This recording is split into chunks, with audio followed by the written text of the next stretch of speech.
IVM. Welcome to the most listened to South Asian radio station on the planet. Ruckus Avenue Radio.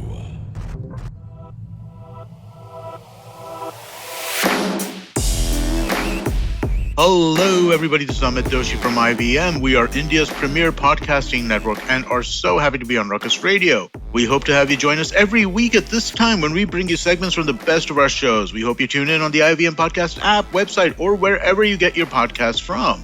This week, Cyrus was joined by Vasanthi Hariprakash, an award-winning journalist and radio host who is very soon scheduled to go on a solo trip to West Bengal to cover the state elections. She talks about journalism and her stint as a morning RJ in Bengaluru and loads of other fun stuff. Do tune in. So let's go a little bit back to understand where and why you decided to get into, let's say first it was print. So you want to be a writer, I presume? Journalist, because, it just felt so cool that word next to one's identity. Otherwise, I was escaping the world of physics and electronics. I graduated in, what was called the BSc Electronics Honors. And then I just said that, it's way cooler. Vasanthi, I have a question. BSc is a waste of time degree. Who gets a BSc? Unless you study further, it's pointless. I don't know a single BSc who's done well in life. Neither me neither. I'm telling you. Sorry, I'm just kidding. Yeah. But is it overrated because they study so hard? See, I was in arts and we had the science guys in Xavier's. They would work hard. We'd be sitting in the quad. At the end of the day, unless they went and studied further, none of them went anywhere with the BSc. You can't walk into any job. No. Let's tell the truth here on the podcast. Do not do a BSc unless you're going to do more than a BSc. Yeah, right? but do not do I don't know. Is there any point in doing BA for that matter or BE? After praising me offline for 5 minutes, now you've decided to start the ladai. This is the first battle of Panipat, and it's Vasanthi who has betrayed the so-called leader, the old man on the podcast. Back to you again. So you decided to get into being a journalist. You corrected me, not a writer. So basically you wanted to right wrongs, look at society from different perspectives. What? Change the world. Why not? When you're young, at least you should have some ideals, and then anyway they'll go. Yeah. And it's a good ideal to have, to change the world any time, and it doesn't come with an expiry date. You see, you ask someone on the road, they may still want to change today's world as I wanted to change 2 decades back. Yeah, the world is anyway a work in progress, isn't it? Yeah. It's not like it can ever be healed fully. You just keep going. It's like marriage. You just hope that it gets better. Good God. Sorry to bring you down. Okay, so that's print. So you first in Indian Express always had that charp, that feeling of being one of the most prominent in terms of being truthful, honest, taking on establishments. Anti-establishment. I wouldn't. Okay, fair enough. But so was that the lure? You wanted to be part of the rebel newspapers, the ones that call it out? Well, today I shall tell you the truth, Cyrus. It was none of it. It was just that there was an ad, there was an interview, or rather, it wasn't an ad. Yeah, someone said that Indian Express is looking for sub-editors. I walked in, got the job. It felt nice. All right. So you weren't thinking of Indian Express as a brand? I wasn't thinking of taking on the establishment either. Okay, fair enough. At that point of time, because I was a cub sub, the first 6 months they put you on probation. So you're literally the cub on the desk there. Cub sub means like a trainee. Yeah. Cub sub-editor was fashionably called cub sub. Except, the house owner, where we used to stay, my younger sister and I. And the house owner actually, we had moved into a new place in Bangalore, and the owner walked in and he got a bunch of his friends, nice, good Kannada gentlemen. And he said, Madam, he told my mother, saying, we wanted to meet the editor of Indian Express who's moved into our house. So at that point, I think Arun Shourie had just kind of moved out as the editor. I hope he never got to meet this Kannada house owner of ours. So the impression was great.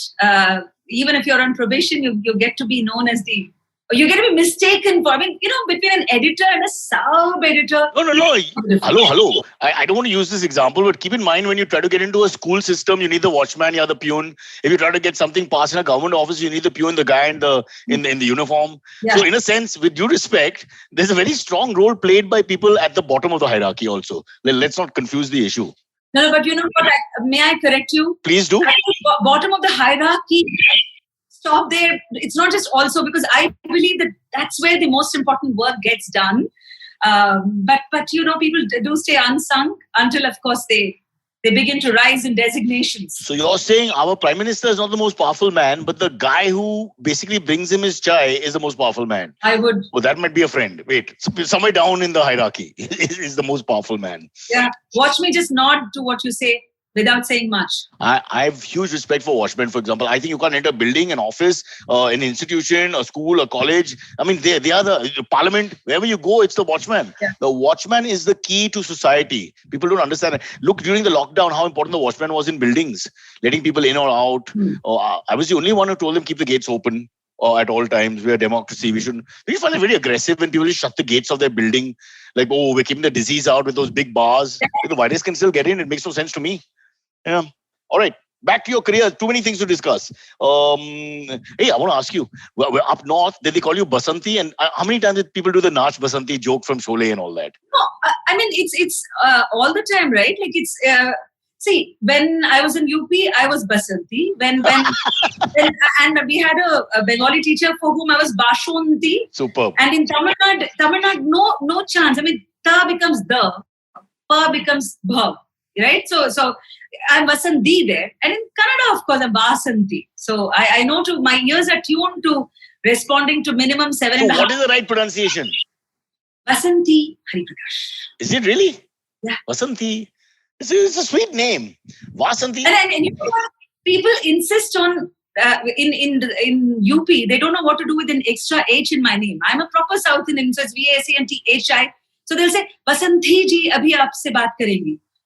And then otherwise I'm like, but we South Indians add H to everything. So it's wonderful because actually the name is a pan-India name, but the pronunciation changes completely by the time you reach Bengal or deep in the heartland of UP. Yeah. Amazing. That's why I say we should have only 3 or 4 names across India, like Bobby, Bunty, Toto, Raju. We should just stick to those kind of names. You can't go wrong. Try your best. But your name also one can't do. My name is molested. It's molested. You have to file you have to go all the way to the appellate system to the Supreme Court to what they've done to my name. You have no idea. But I have reached a point where I just give up. Whatever the name is in the ear of the other person, I accept it. I just think it's great. There's no point trying to start a cultural explanation. No, give us an example. Like what can Cyrus be? I have been called on the phone. And this is when they have the Aadhaar card and all or whatever, they have information. Saibal, Bengali. Simon, Catholic.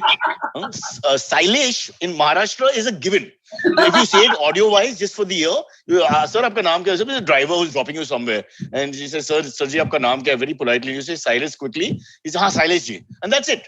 For 2 days of service that he gives you in the car, your Silas ji is put it in the phone, everything. I never correct them. Vasanti, this is my gift to you. Never correct people. They feel very happy. If you correct them, they start feeling awkward to say your name again because it may be difficult culturally to get that name right. So they don't want to hurt you. So I don't get into that. I just say, that's fine. Call me what you want. Like my belief is if you even use MC, BC or bad galis, it means nothing unless your intention is malicious and mean. So I don't care. Yeah. So they can call me anything. If the intent is not mean, it doesn't bother me at all.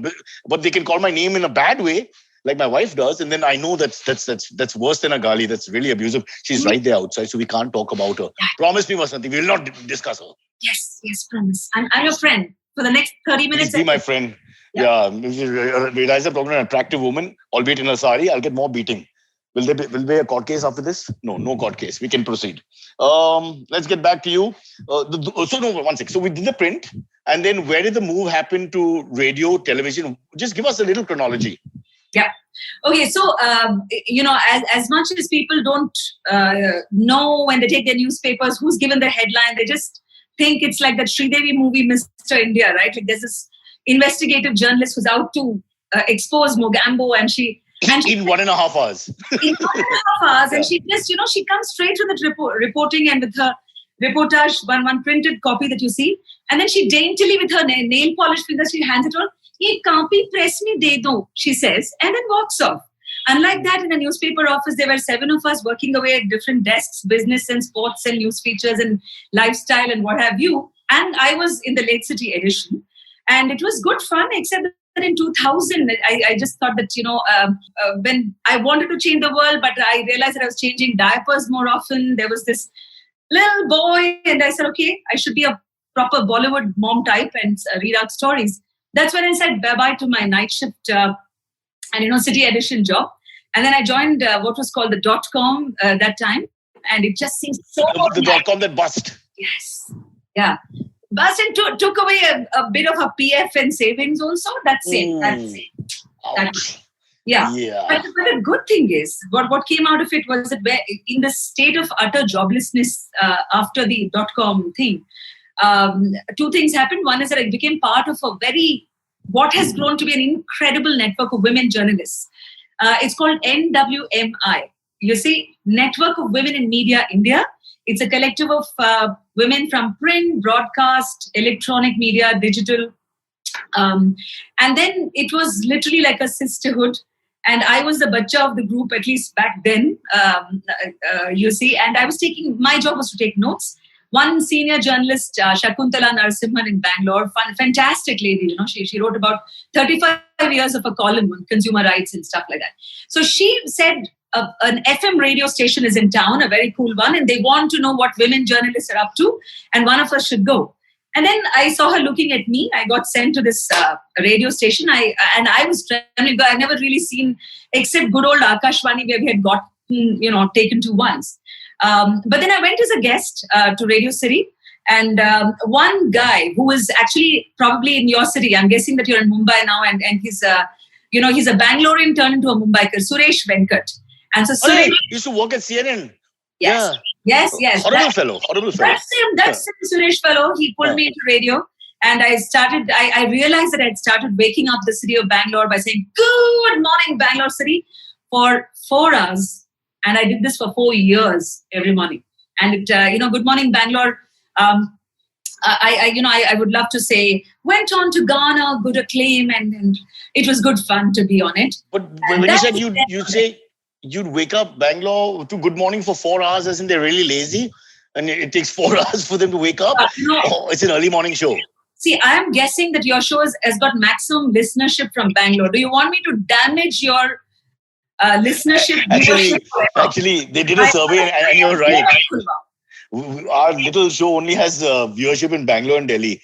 Very little in Mumbai, apparently. Even those 5 people who are listening to us right now from Bangalore might be outraged if I say you're Bangaloreans. Basanti, please remember one thing. It's what Pearl Padamsi used to tell us. It's a quality audience, not a quantity audience. And the moment she said that, we knew we had an empty house. It used to be so sad. All the actors would get depressed. All the motivation to perform goes out. Don't worry, it's a quality audience, not a quantity audience. Horrible. Is this what you say to someone who's all set to leave for Bengal on a self-funded solo journey of 14 days into West Bengal, into the towns and villages of Murshidabad and Nabodweep and Darjeeling and Kalimpong? This is what you say, that there is no audience. Shouldn't you wait for... Grow my career. Shouldn't Vasanti wait to see who forms the government before she goes to Bengal? Who knows? Maybe you're speaking to the Queen. Make her. The compromise, is it? You're the compromise between the two powerful factions. Okay, now you've not told me a couple of things I need to because otherwise we'll run out of time. The podcast and television. Yeah. So Cyrus, NDTV happened right after radio. Sorry to interrupt. But you also won a prize in radio, Best Indian Excellence Award. Oh, India Radio Excellence Award, Best English RJ. Is that correct? Yeah. Wow. I've been on radio myself for 15, 20 years. No award, English or otherwise. See, one sec. You're out of the race. Does Lata Mangeshkar participate in singing contests? I mean, that's left. She tries, but they say age bhi ek cheez hai and don't let her in for some reason. Legends, Cyrus, legends.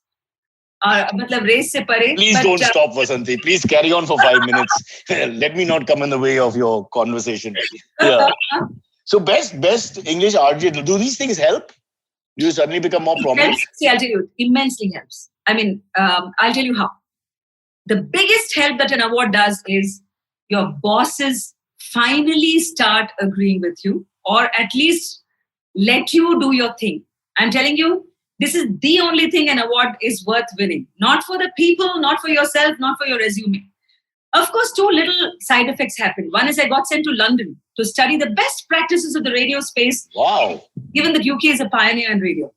So you get to have a good time basically at company expense. You had quite the life, Vasanthi, and you cannot ever say you were bored because nothing has been so one-dimensional and one track. You go from here to there, you travel all over. As a child, you've traveled all over. So you're one of those people who honestly, at the end of your life, you'll have to say, look, I can't complain. I don't think you can. Yeah. Because most people tell me how bored they are because geographically they're in the same place, sometimes in the same job and in the same situation with the same friends. The sameness is a huge punishment that other people don't understand. You luckily have never followed or felt that. Let me tell you, for better, not for worse.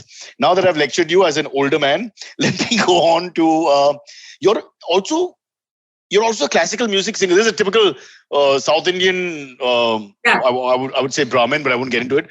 South Indian phenomenon where you have to, I think Parsis have something similar. You have to learn an instrument. It's just the way it is. I have grown up with so many South Indian kids, and whether they like it or not, by the age of 7, they're already giving recitals, or they can sing really well, or they can play something. Yeah. We have no other alternative but to be talented. And what about you? Which instrument did you sort of get great at? If I wanted to make fun, I'd say the organ, but I won't. So we started with it was called the recorder. It's like a form of flute. Then after that, the piano. But now I can hardly play. I tried. Nothing's come back to me. I could play lots of stuff, but it's all gone now. I can play something for you right now. Please do. Yeah, I think this is number 21, Mozart Sonata. Yeah. How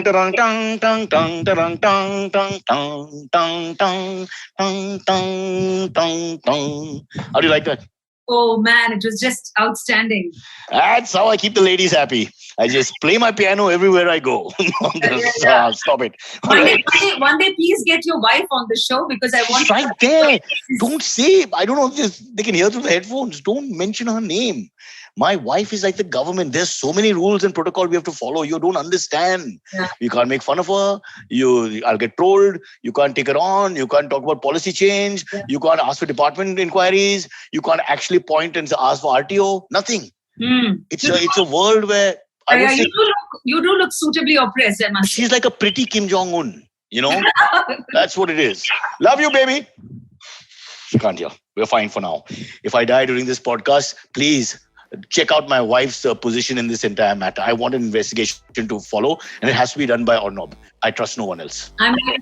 Vasanthi and Arnab together will crack the case because you are the journalist. You can catch the full episode on the IVM app, website, YouTube, and across all audio platforms. Remember, Cyrus Says goes live on YouTube every morning at 10 a.m. Indian Standard Time. So make sure you subscribe to our YouTube channel as well. Time for a break, and we'll be right back. We live in an age of disruption, of immense change in every aspect of work, life, and business.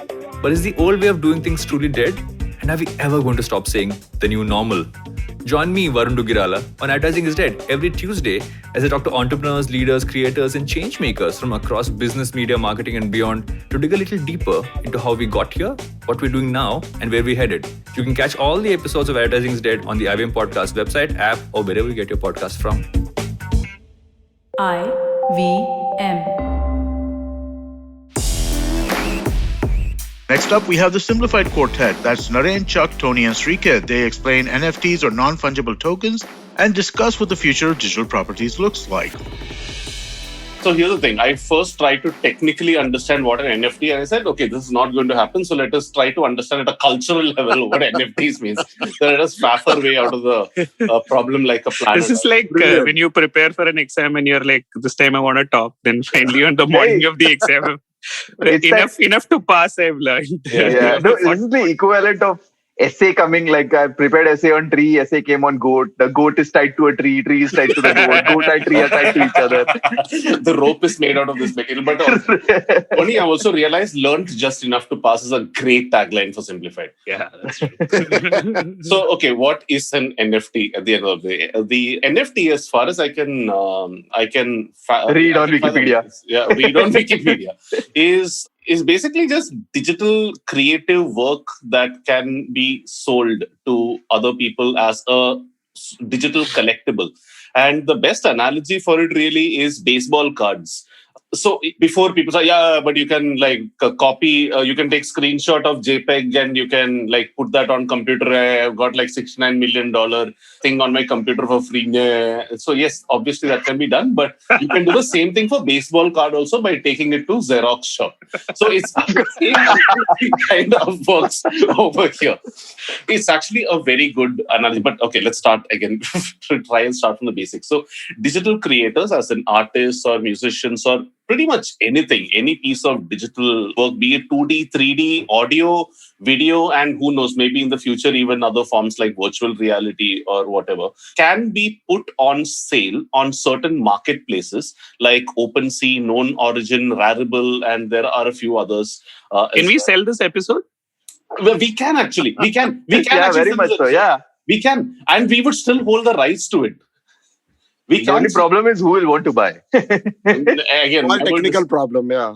never discount the problem of never discount, not problem, never discount the passion of our three listeners. So, for those who are listening to this, if you would like to buy this episode of Simplified, please write into what is our merch email ID? No, I think you have to first explain what NFTs and how they can buy. So then, yeah, okay, fair enough. Okay, okay. But So what happens is, imagine a digital artist makes a drawing or whatever, uploads it as a JPEG file on one of these platforms like Known Origin, Rarible, OpenSea, and there are a bunch of others as well. Just consider these as the Amazons of NFTs. NFTs is basically digital collectibles. Simply put, or simply put, if I may. And what happens is people can bid on these using obviously cryptocurrency because Why not? because why not, right? When you don't understand something, you add another thing on top of it which nobody understands. People buy this with cryptocurrency, specifically Ether, which is on the Ethereum blockchain and not Bitcoin, for a number of reasons which we shall not get into this episode, mostly because I don't understand most of it. And then you own that piece of art. If you are the winning bid or you meet the price or whatever, different ones operate differently, right? You can either buy it outright or you can bid on it, and after a period of time the seller decides to close it, whatever the case may be.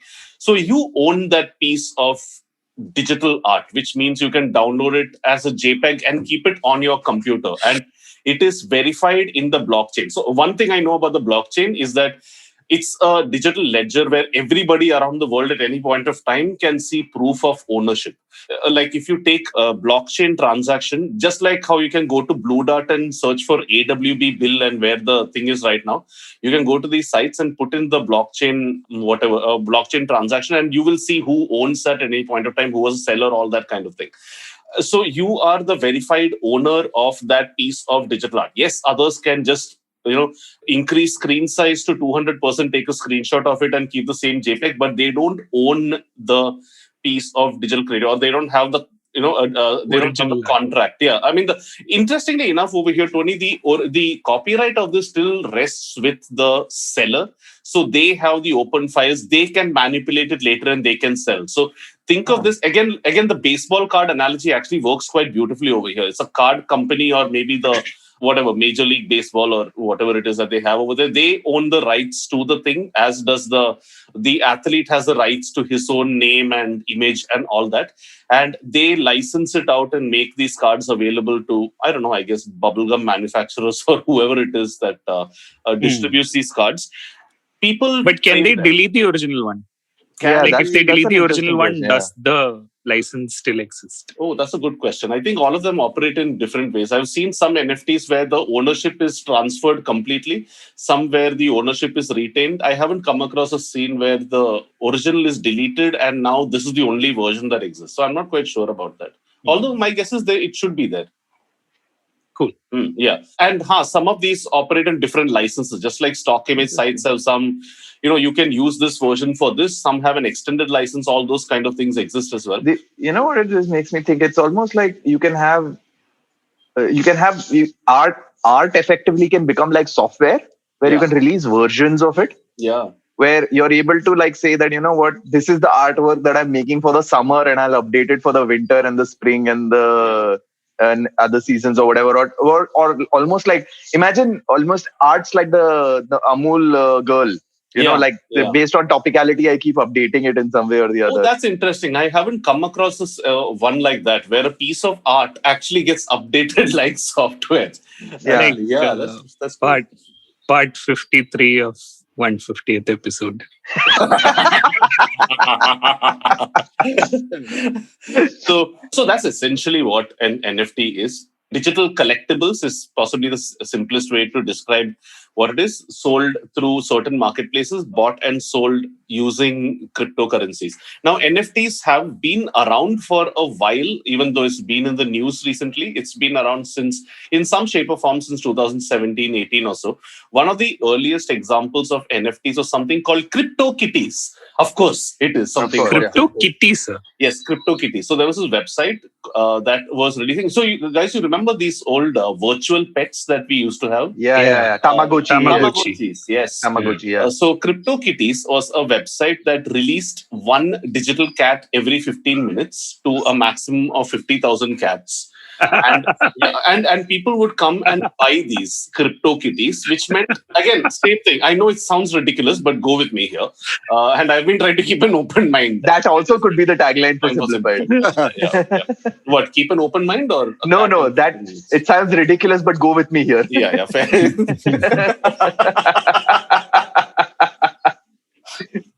And go we have for 202 episodes.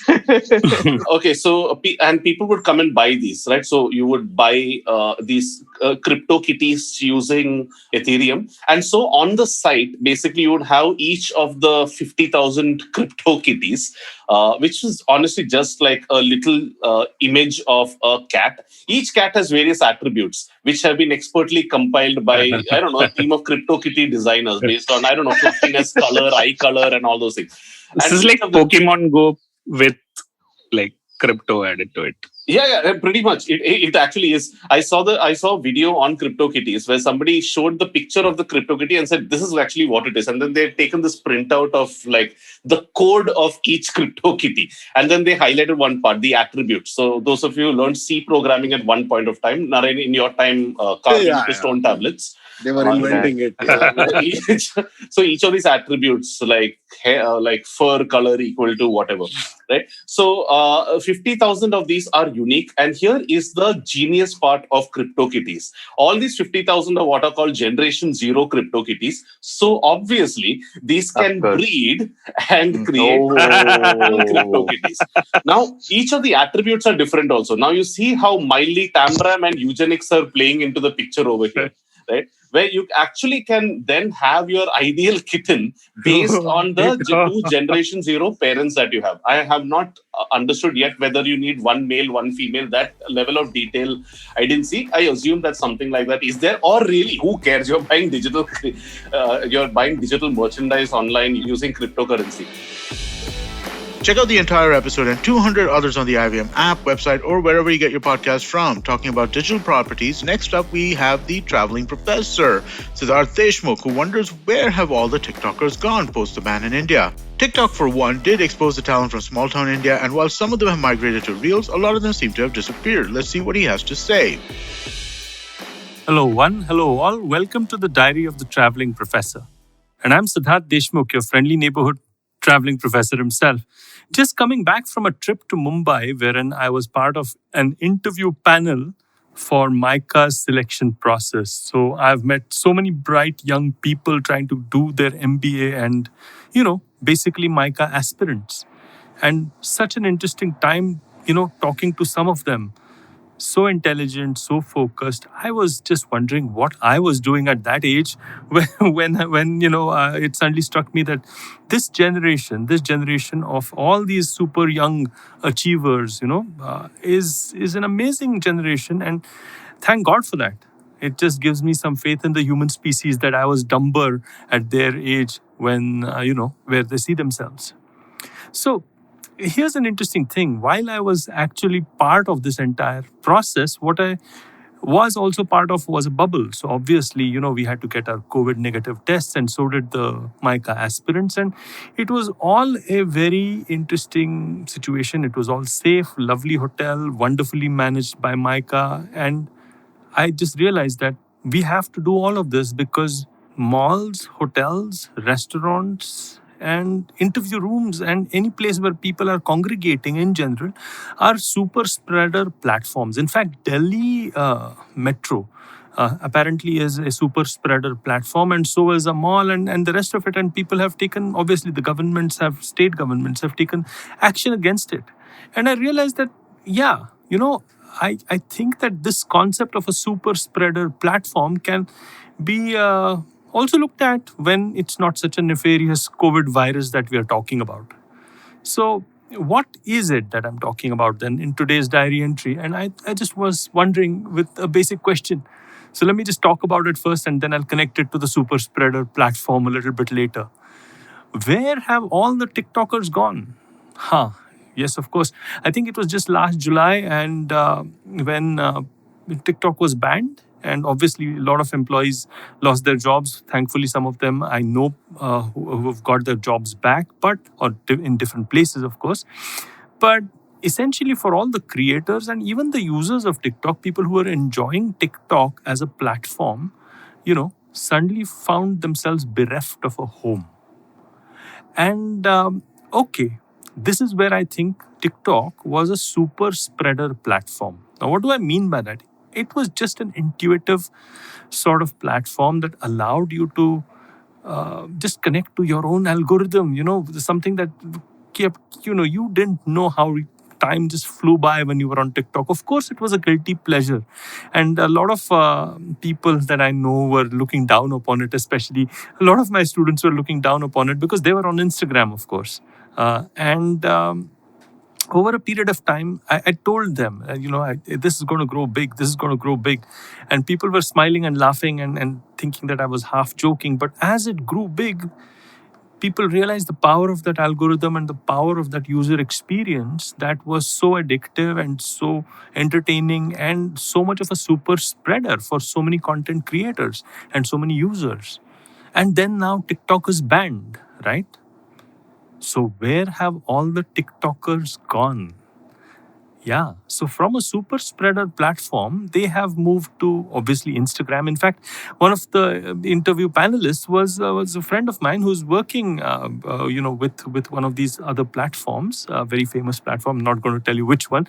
Who said, yeah, people have come onto my platform, and I believe him. And I believe him. There have been many people who have shifted from TikTok to Facebook to Instagram to Twitter to YouTube and so on and so forth. And a lot of the Indian platforms like Josh and Takatak and all of that. And good, I would say good for them. They've moved. But I don't think that they're super spreading anymore. So which means that even though, let's say, for example, Instagram is a super spreader platform for Instagram influencers, I'm not so sure that it is a super spreader platform for TikTok creators. Yeah, there I said it. I'm not so sure. The jury's out as far as I'm concerned.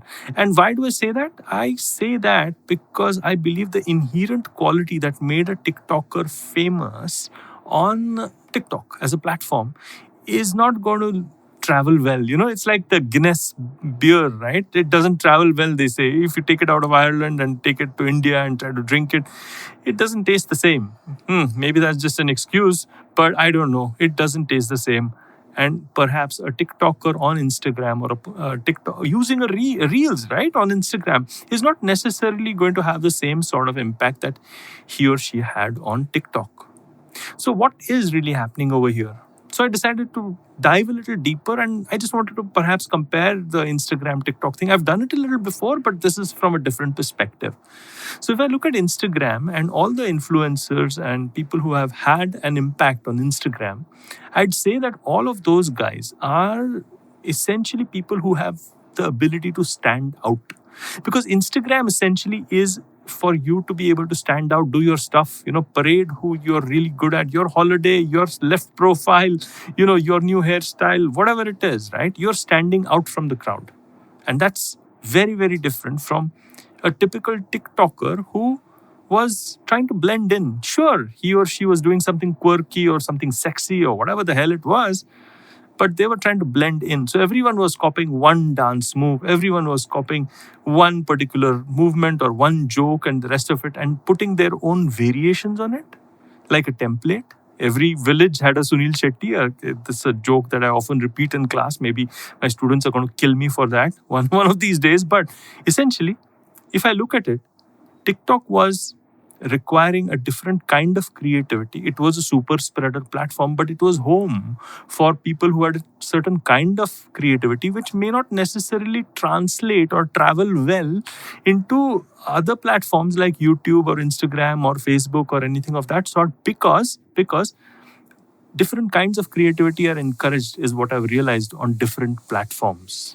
And this is where I guess TikTokers may have found different houses, but not different homes. Because home is, a different feeling. You are accepted for who you are. You can, be yourself, and the rest of it. Unless you're Batman, of course, then be Batman.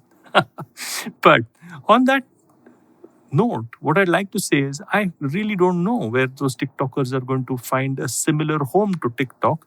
We'll wait and watch. Maybe a new platform will come. Maybe TikTok will be unbanned, but I really doubt that. Let's see how it goes, guys. Let's see how it goes. But currently, where have all the TikTokers gone? Do check out the entire episode and many more interesting diary entries on the IVM app, website, and across all audio platforms.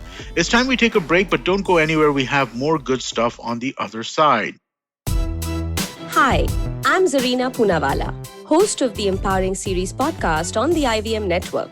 I happen to be a peak performance coach and leadership coach by profession, and I'm here to share with you productivity tools, life-altering techniques, and real-life hacks to help you achieve your maximum potential in everything you do, your relationships, professions, careers. So tune in every Monday to unleash your inner power. Be safe, be well, be empowered. Ruckus Avenue Radio.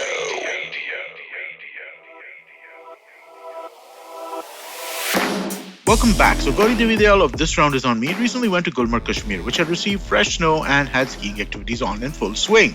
There she met India's professional alpine skier and Olympics aspirant Arif Khan, who she managed to get on the show just a day before he flew to Italy for another championship. They recorded an episode in the ski resort in freezing temperatures where Arif talks about his journey in professional skiing and his dreams of representing India at the upcoming Winter Olympics. Let's talk a little bit more about your international races. What did you learn from your first international championship, and how different is it competing internationally to what you experienced on a national level? Yeah, the first thing was there. Like, I started in China. The first thing I learned is you have to really go through the cold. You have to just to know that the temperature is going to be cold, and you have to really prepare for going through the cold. So Gulmarg's not cold enough, is it? Not that cold. Like, my first international championships was held like in China, and the temperature was minus 19 in Bidolik, Jilin. So that was terrible. That is the first thing I really needed to think about if I'm going to continue the sport. And the other thing is, like, the main thing, that is the ice. You have to ski on the ice. And there is no snow, like, really, like, kind of, you have to ski on the snow. The international events are all organized on the ice. Can you tell me a little bit about this? Because we were talking about this offline and I didn't actually know that. And I'm sure a lot of our listeners won't either. So can you talk us through those 3 levels of surface that you ski on and how you have to prepare for that? Actually, the average athletes competing in an international event is 140. So they actually needed to have the same conditions from first person to the last person going through the course. So what happens, like, if they conduct an event on normal slope, just on the snow, so there will be ruts, a lot of ruts, like same person goes from the course and they actually create the ruts, like they damage the slope. So what happens now, they introduce the ice on the slopes that really keeps the condition for the first person and the last person same. So now what they do, actually, they put or inject a lot of water on the slopes down the hill and then throw the chemicals. So it becomes harder, like in a ground of an 8-inch, like, thicker. So where all the skiers, like, would go down the slope and the conditions of the slope remain the same, the course especially. So right. So it sounds like an ice skating rink almost, as opposed to the ski slopes that we see here in Gulmarg. Yeah. It's same as like you are ice skating in the ring, and same here you are ice skiing down the slope. So for this thing, so you have to sharpen your edges. You know, your skis contain edges on the both sides. Mm-hmm. So you have to sharpen them sharper than a knife or a blade so that it cuts through the ice. If there are no like sharp edges on the skis, you definitely going to slide in and you're going to go out of the course. So it's an extreme like level of sport, but it's really good to do. Sure. And obviously, because we don't have these conditions here in India, you train for this when you travel abroad. Is that correct? Yeah, definitely. We don't have it yet, but it requires a management, and effort. And a lot of money it requires to prepare that level of slopes. And we are actually focusing and looking ahead. Someday it will happen here too, for sure. I'm sure. When did you know you wanted to compete in the Olympics? I mean, is that basically the end goal for any athlete? Yeah, actually, back in 2008, I was a junior level of skier in India, and my level at that time was already above the senior skiers. And back in 2008, I started beating the national champions of India, like those days. And then everybody was focused on me, like, you got to be the person for like Indian skiing and the team. Yes. But unfortunately, like I had like chances, like 3 chances so far. But unfortunately, I missed those 3 chances. Back in 2010 Winter Olympics, I was better than I had qualified for the Olympics, but I was put in a junior category because normally junior skiers don't go to the Olympics. And then in 2014, I actually qualified the Olympic Games, but I had a very bad crash before the Olympic Games happened. I was training in France, in Pyrenees, very bad crash, and I had to go a surgery and took rest for 9 or 10 months. So that was like one more miss. And the last time I missed the Olympics because of the shortage of the funds and all. Yeah, I want to sort of come back to that. But, things like these injuries, which are, of course, can happen in a sport like this or in any sport, frankly. How do you prepare yourself? You touched upon even 2018 and that missed opportunity. How do you prepare yourself to deal with uncertainty or losses? And, if you can take us through your process in your sport and how it's helped you deal with, the current situation or just things that don't go your way, basically. Yeah, actually, what happens in sport, every sport, like that part is called injury. So we always have these things in mind, like the more possible, the more chances are there for an injury. So but it takes like 6 or 7 months to recover from an injury if it's not that major injury. So we always bear up in mind, like we want to take risks, we want to compete and take risk of winning a medal. Definitely there are going to be like parts like injuries and all, and we always keep it in the mind from the beginning. So you're basically just focused and, things like this don't throw you off the end sort of goal to continue competing and get up and do it all over again, basically. Because what you're saying is that you're mentally prepared almost for things like this to happen. And so you kind of take it in your stride. Is that correct? I mean... Yes. It's from the beginning. When you enter the professional zone of competitions and you want to be an athlete, and who competes at the world level, you have to have it in the mind from the beginning. It's such a sport that really has a part in it, which is called injury, and you can't escape from it. Of course. Has it ever crossed your mind to give up? Yes, sometimes, yes. Due to the conflicts in Kashmir, it was very hard to deal, actually, to go through the conflicts because on one side, you're representing your country and you focusing on to inspire others, young children, at the present, the current generation.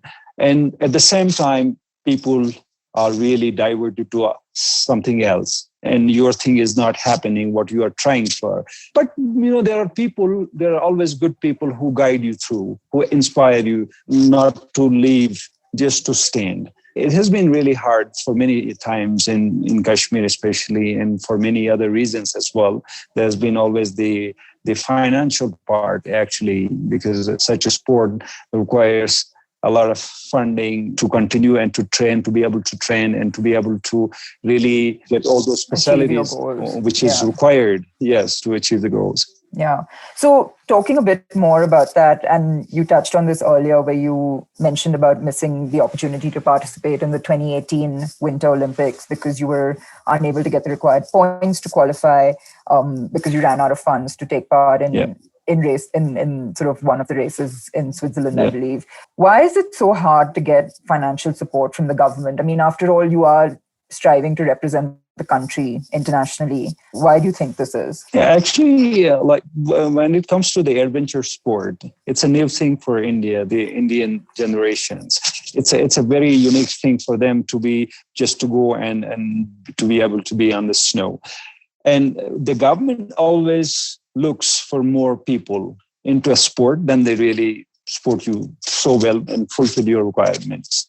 And I believe that in India, like as I see now being introduced to a lot of people, like that the winter sports does exist here, I believe the sport have started to come and it will come. But earlier it was always like not known to the many people.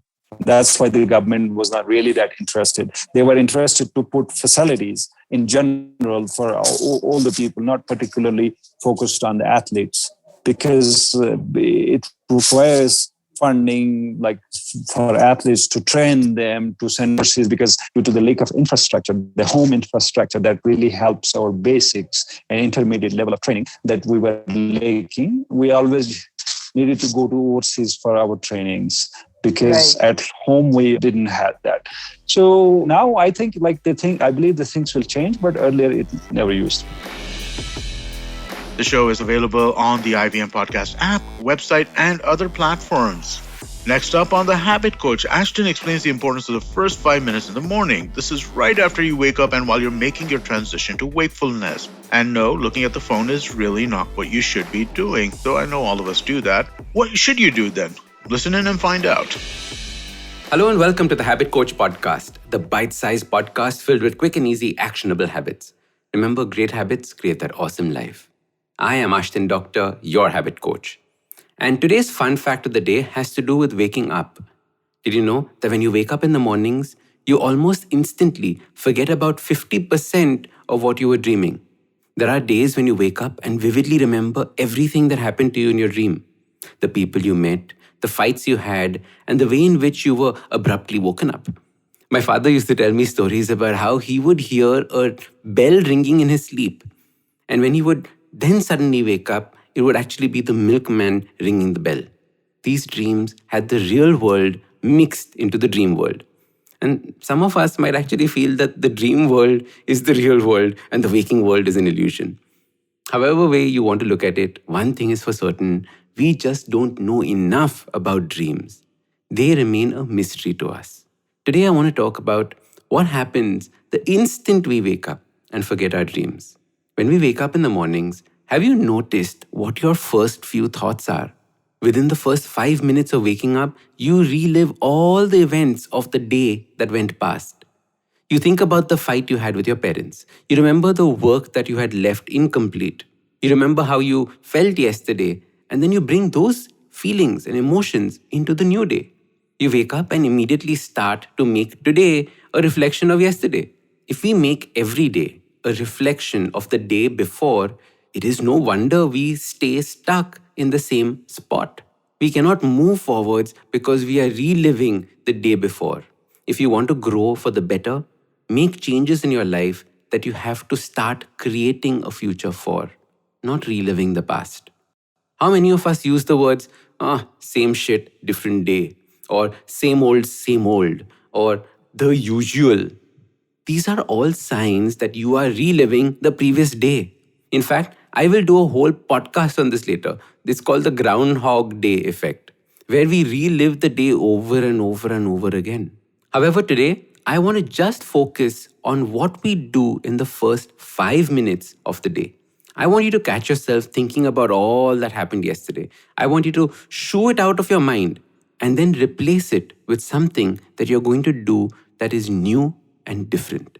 I like following a thought routine that looks like this.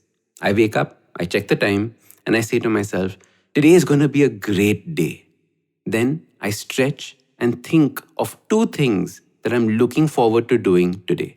It could be watching the last episode of a series or meeting a friend. I then think about 2 important tasks that I need to complete today. When I do this, I create a new day, a day of my choosing, not dependent on the events of the past. I do not bother with yesterday's arguments. As your habit coach, I want you to realize that your thoughts are also your habits. The way you think is also a habit. If you want to change the way you think and approach the world, you have to change your current habit of thinking. This is one great way of rewiring your thinking for the better. So your simple habit starts by waking up and creating a structure to what you will think about in the first 5 minutes. You can start by exclaiming what you're going to do today or what today is going to be like. Make it something nice, make it something positive. You can then plan it out, add fun, interesting things to it. Make each day unique and beautiful. Let go of yesterday.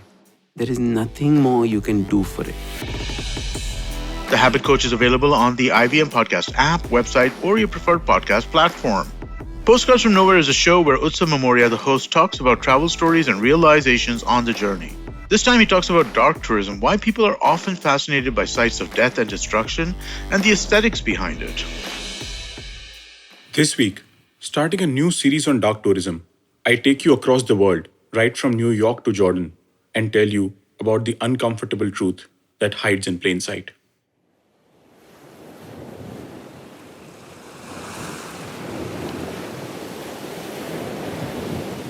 In the late 1940s and early 1950s, hundreds of religious documents dated between 150 BC and 70 AD were found in caves near the ancient settlement of Qumran, about 1 mile inland from the northwestern shore of the Dead Sea. They became famous as the Dead Sea Scrolls and became one of the most important archaeological finds in the region. Even as recently as March 2021, Dead Sea Scrolls are being discovered in areas far away from the Dead Sea. But there are a few things more interesting about the Dead Sea than the fact that it's almost impossible to drown in it and the fact that it has the world's lowest point on dry land. As the sun rises over the Dead Sea, hundreds of young men and women shiver in the desert's cold as they listen to their tour guide retell the history of Masada. The guide carefully explains that how almost 1,000 patriots decided to commit suicide rather than succumb to Roman oppression, and how this place was the last free Jewish community for almost 2,000 years. Often, these tourists end the tour repeating the Hebrew words, Masada lo yipol shenit, or Masada will not fall again. Some 6,000 miles away lies New York City, which is home to some of the greatest cultural and artistic institutions in the world.